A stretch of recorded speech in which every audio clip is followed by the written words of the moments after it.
welcome back to the EV Ready training series powered by FleetWise.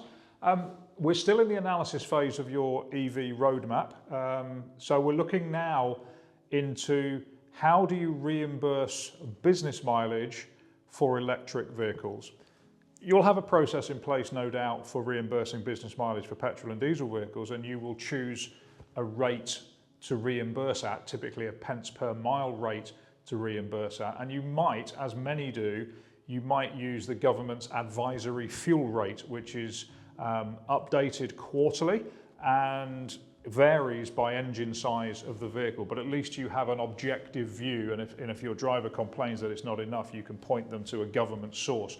Well, for electric vehicles, there is something similar, and it's called an advisory electric rate, which is also updated quarterly by the government's transport department. But there is some misunderstanding around this advisory electric rate. There's a lot of fleets out there that feel they have to reimburse at this rate, but you don't have to reimburse at this rate. It is an advisory rate. If you believe that the costs your drivers are incurring per mile are greater than the advisory electric rate, you are perfectly within your rights to reimburse at a higher rate per mile. But if you do go higher than the advisory electric rate, you will have to evidence to HMRC that the rate you are reimbursing at is the actual rate that was incurred by the driver. So we're reimbursing at rates of actual spend.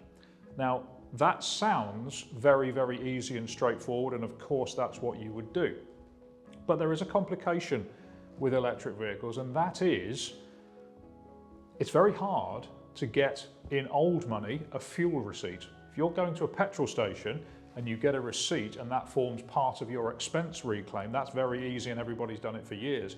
But it's not as straightforward to get a fuel receipt from an unmanned charging point that doesn't have a printout.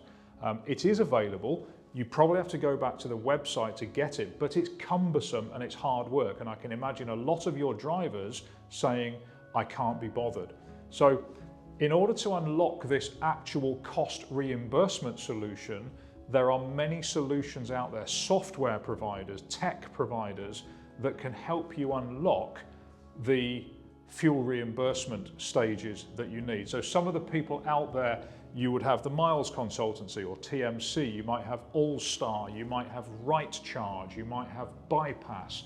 There are many solutions out there now that facilitate public charging, which is an important thing in its own right, but equally importantly here, they facilitate VAT receipts on your public charging.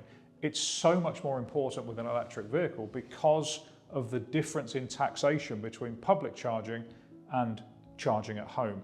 Public charging attracts VAT at 20%, whereas domestic charging attracts VAT at 5%. So how do you plot a path between that? How do you plot a path between some of the charging being done at home, some of the charging being done at work, some of it being done publicly on different rates? Well, this is where these external providers come in to give you the information you need. And in some cases, they will actually give you a confirmed rate per vehicle that you can use that have been verified by HMRC. So lots of solutions out there. You could use the advisory electric rate if you wanted to, but be aware it might not be right for the majority of your drivers. Up or down, it might be wrong. So there is a solution out there. It's called reimbursing at actual cost, with software providers available to facilitate that.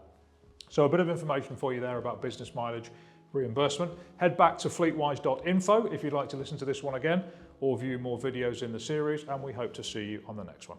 Thank you.